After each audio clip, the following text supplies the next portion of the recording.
Hello, Exile. After a lot of work of my side, I finally finished this build. It's a Herald, Abyss Stacker with a Headhunter. We play EK. This is not a build guide at all. However, I will go over defensive layers, offensive capabilities, and whatnot. So to start things out, we are going over the POB. We currently sit around at 140 million damage. This is without any headhunter buffs. We sit around 100k EHP with 16k fist max hit. This is, however, with steel skin activated. If you deactivate it, we can go down to around 80k and 13k. This is our current config.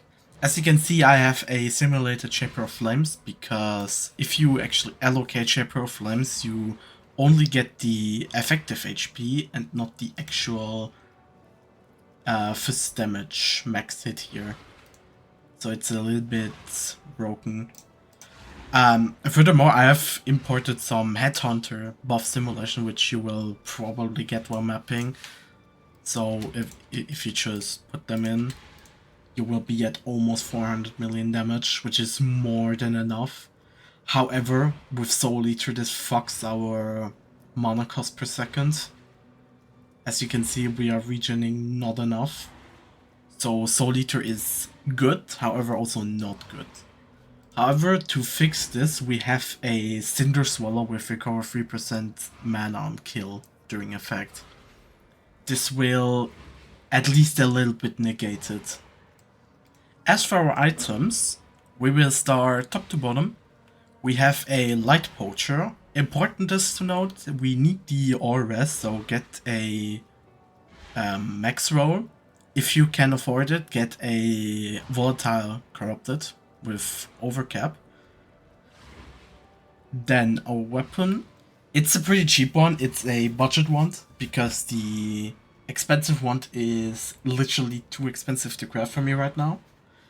With +6 to spells, with spells double damage, the Redeemer mod, increased spell damage, mana regen, this is very important to get the mana regen here, 3 crafted modifiers, and attack block. You can play cast speed, however I personally prefer attack block, it makes us tankier. Then for our chest plate, we have a Shroud of Lightnings with 3 Abyssal Sockets. Important to note, you want a max roll evasion energy shield, so a perfect percentile. You also want as high as possible increased evasion energy shield. This will probably cost you around 2 to 3 div. As for the amulet, you want a +3 to EK with a maxed to all elemental resistances, as well as allocated discipline of slaughter, of the slaughter. Alternatively, you can play a rare amulet with +1 fist fractured, spam mana regen essences until you get T1 life and other attributes or resistances you want, preferably chaos resistance. And then craft mana's cost to skills, non-channeling skills, because our mana cost is quite high. As for our rings, a Nimbus, you only care about the dex roll. The increased projectile roll is projectile damage roll is nice, however not that important. Herald of the Hive, ring, Lost Unity. We care about the All Res and the Chaos Res roll. Preferably max roll both. If you can afford it, one with a Volatile Valor applied with over Chaos Res and max Elementalist, however this is quite expensive. As for our gloves, fractured, increased damage with hits against shield enemies. Then we spam hollow fossils until we get a T2, at least the rest that we want. Prefixes we do with Eldritch Currency. Make sure that the Searing Exarch implicit is greater than the other one. So grand is bigger than greater. Opt for life and any increased armor and energy shield, then craft projectile speed, projectile damage. As for our boots, pretty standard, triple LRS boots, increased armor and energy shield, max life, and crafted movement speed. If you have the currency, you can go for the Unveiled mod.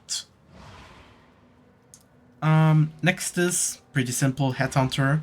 It's a masterpiece defensively. You get a ton of defense from it. Also a ton of offensive capabilities. You can play Replica Headhunter, you can play a Stitch and Vice. However, Headhunter is without the best in slot. I do not recommend Mage Blood. You can play it, however, due to our high unique flask that we play, it's not that impactful at all. Then for our flasks, we play a Progenesis. This is optional, this just makes you more tanky. However, it fucks the weak dot resistance that we already have even more. So we are very weak to dots.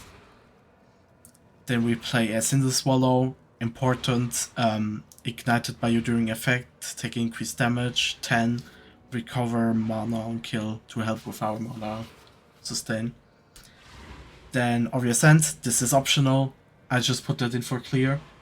And overcap, so if we take minus altars, I'm not like on 10 rest or some shit.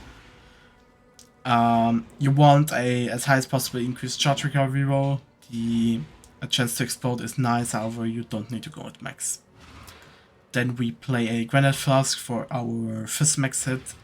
You do not need to play this, I just play it because I like it. You can play any other flask you like. Then Movement Speed Flask, you also do not need to play this, I only play it because I like it.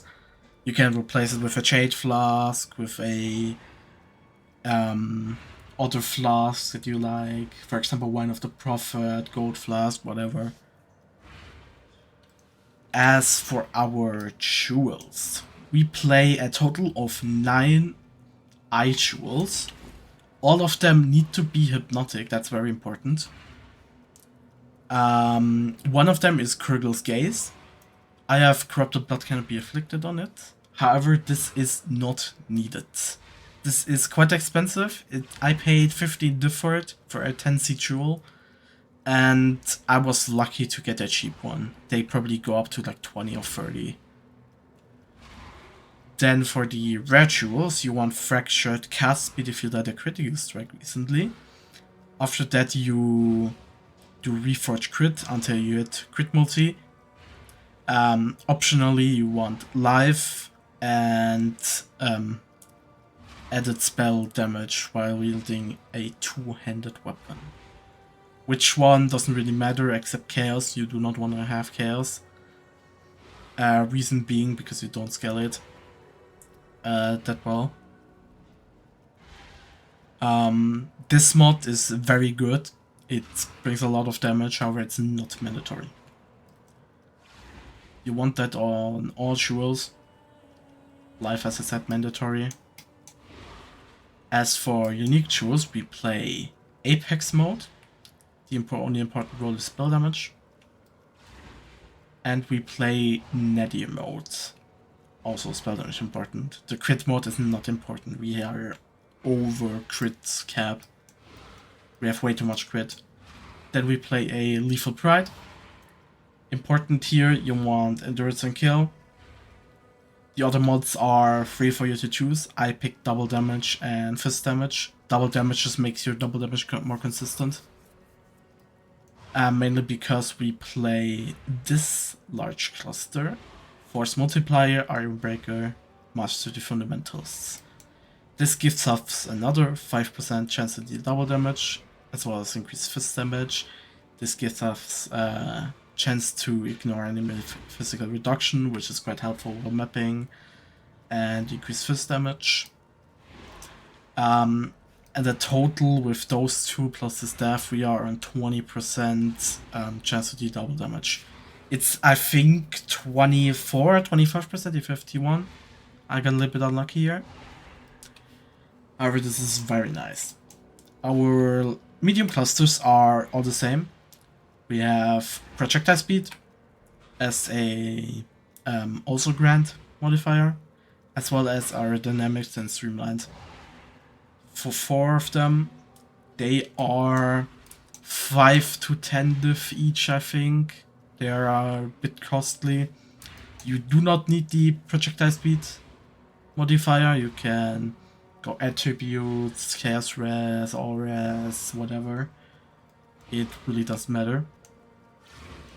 Then we play a Light of Meaning with increased physical damage. You really need the increased physical damage because we do not really scale the elemental damage at all. Only like a little bit from sources from spell damage. Those two. Because they double dip. And physical damage is scaling our base damage.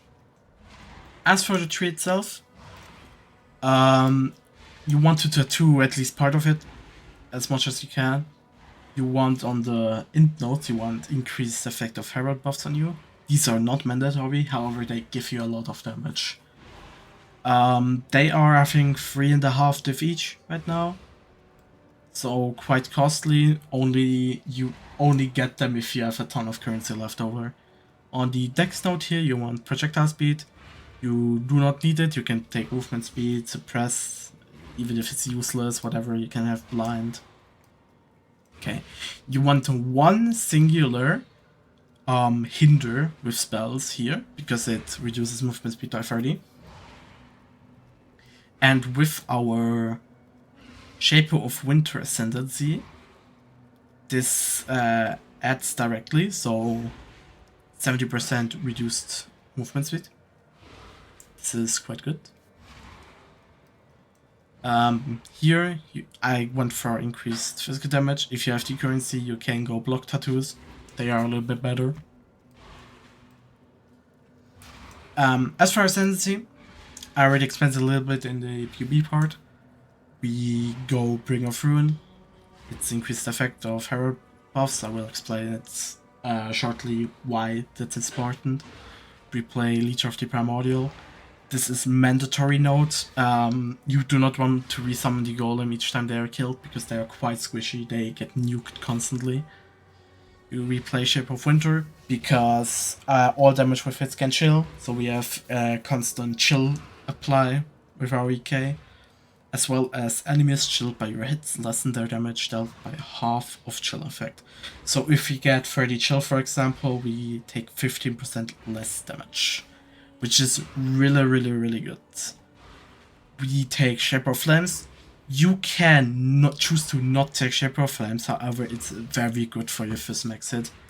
I think it's like 30% or 25% of your total first max hit. It's very strong. Alternatively, you can go Shaper of Storms. This will give you like 7 or 8% more damage total. We are currently, I think, on 15 shock for our current setup, maybe more. I would need to test it. You can also take this note, Bastion of Elements. This will make you immune to reflected elemental damage, which is nice for a modifier pool, as well as a big elemental shield, which basically takes all the elemental damage you take. This is a contender for a possible Forbidden Flame, Forbidden Flesh setup, however, we are quite starved on sockets of any kind. Okay, now we will explain why increased effect of Herald buffs on you is that important. It's mainly because of this skill. This skill says buff grants 3% more damage per Herald skill affecting you. We are affected by 1, 2, 3, 4. 4 Heralds, which is 12% more damage. However, since this is a Herald buff, this scales directly with Herald buff effect. So the more Herald buff effect we have, the stronger this effect gets. With 100% increased, it's double, and we shoot over 100% increased. We have 66 from here. We have 10 from here, which is 76.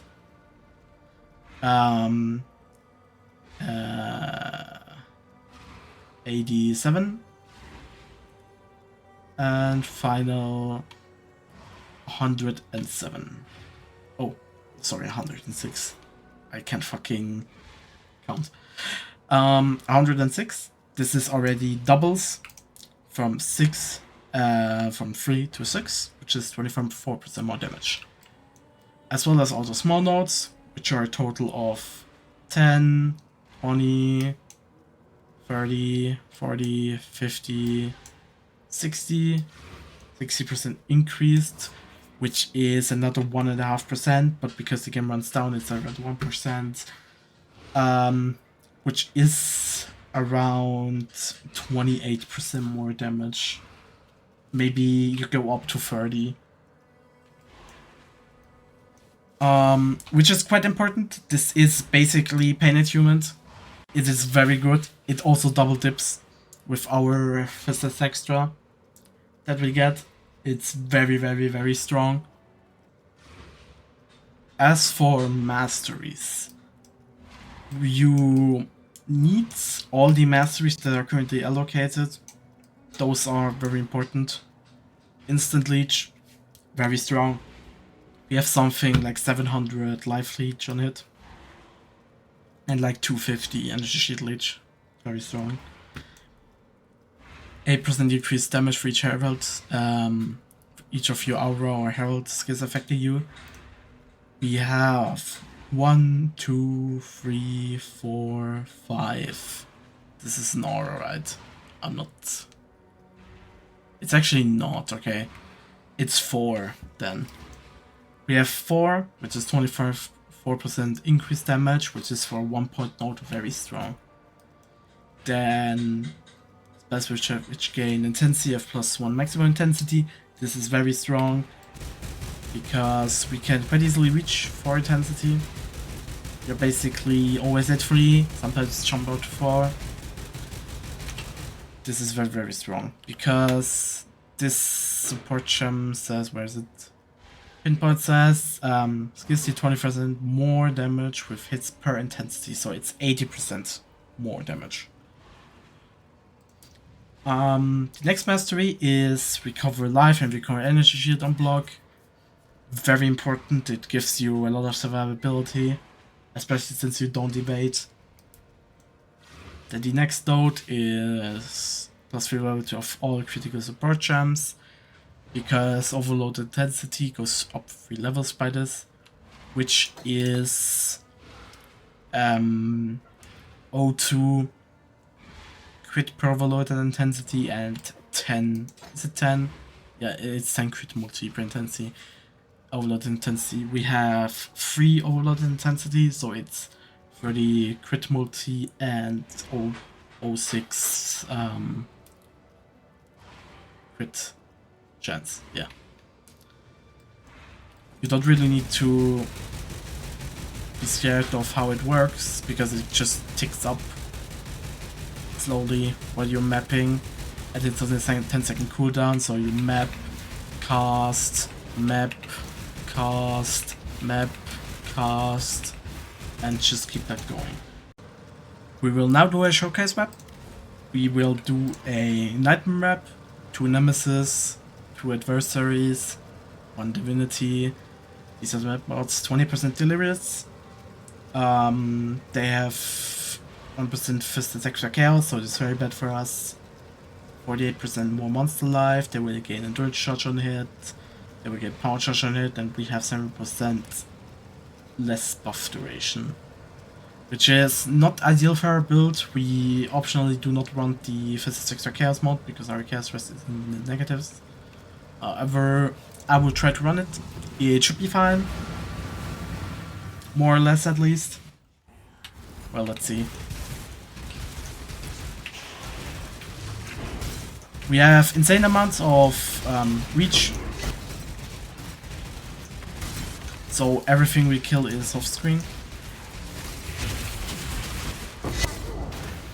Well, shit happens. Corpse explosion. You actually need to be quite careful for where you stand with the build. You are not really that tanky. You rely on headhunter buffs like crazy. However, the build is very good. It can clear most content of the game, at least in-map content. There a bubble. A bubble makes us basically immortal. A bubble is very important, so if you see a mob with bubble, kill it.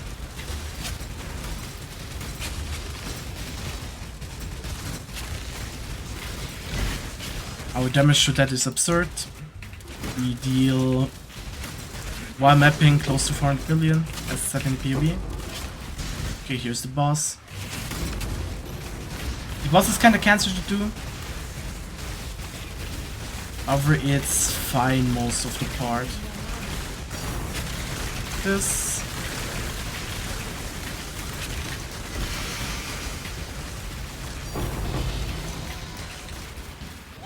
Okay, let's finish the map.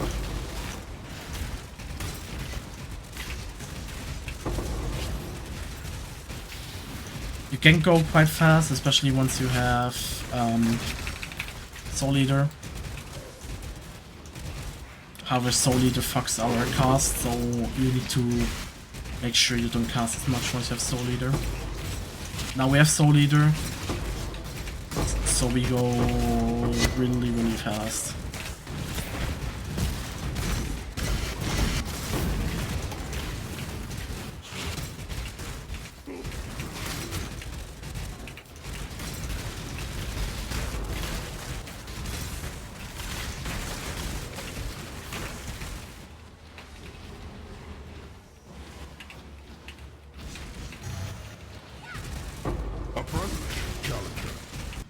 Thank you for watching.